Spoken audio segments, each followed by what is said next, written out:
This was kind of early in our marriage too. I can't remember when, but it was less than probably 8 years into our marriage.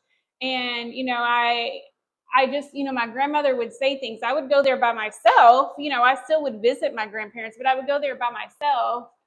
But, my grandmother would say things, and I decided, hey, you know what? This is my husband, and if you can't accept him, then I'm going to have to cut this relationship off because this is who I'm with. So I wrote, and I probably shouldn't have done it, but I did. I wrote my grandparents a letter, and I'm sure one of my family members had to read it to them because they could not read. But so I was, just basically told them, hey, this is what it is. I'm not divorcing him. If he can't be around you, then I can't be around you. Yeah. But then Fernandez was like, nah, you go ahead. So basically, and shout out, we just got a question. We're going to pull it up. Hey, pull it up on your phone, babe. Question. And we're going to get to that question. But the finished wifey story, she was like, nah, 10 toes down for my chocolate skin, baby. She was 10 toes down for this chocolate over here. You see what I'm saying? But I told her, I'm not even going to try to make it seem like I was wise when I did it because I was young. I'm not saying I wasn't. I'm not saying I was.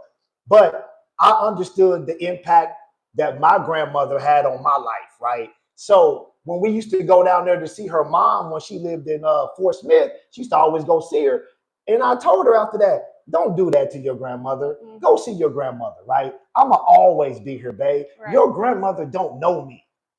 I'm like, she don't know. And that's exactly what I told her. I said, she don't know me. She's saying that stuff based off imagery and based off what she's been taught about Black people, right? And she was raised in a totally different era. Yeah. So that don't offend me, her saying that stuff, because I'm not that, right? And so I think a couple of months later, Christmas rolled around and I finally got to meet her grandmother because I told her, I said, look, when your grandma meet me, baby, she gonna fall in love with this chocolate face and this chocolate skin. What? This is what I do, baby. And what happened though? Yeah. When they met me, I mean, it completely changed instantly, man. Her grandfather was never like that. He was but when they met me, then every time I see her or talk to him, Fernandez, that's what he called me. Fernandez, when you gonna come down here and help me pick these taters? Yeah.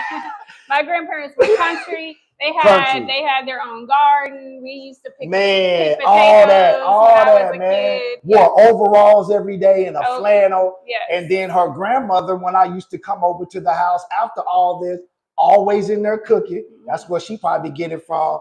Fried taters. You hungry? You want something? Always trying to feed me. I'm saying that to say, man, boundaries have to be put in place. Wifey did put those boundaries in place, but sometimes the relationship can be more important. So I made a conscious decision. Don't cut that off.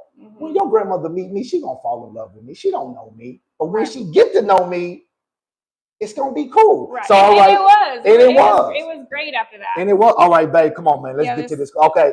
I'm having a hard time telling my mother to stop interfering with our marital decisions. How do I tell her without damaging the relationship between all of us? Man, that's a great question. That's a great question. Well, I would suggest do it like I did, telling her that you a grown ass man. No, I'm just well, we don't know if this is a woman or a man either. Well, yeah, we don't know. So I would just suggest do it like I did it, but do it your way. Right. So you're just gonna have to, whatever that way looks like for you, without being disrespectful, without coming off aggressive, right?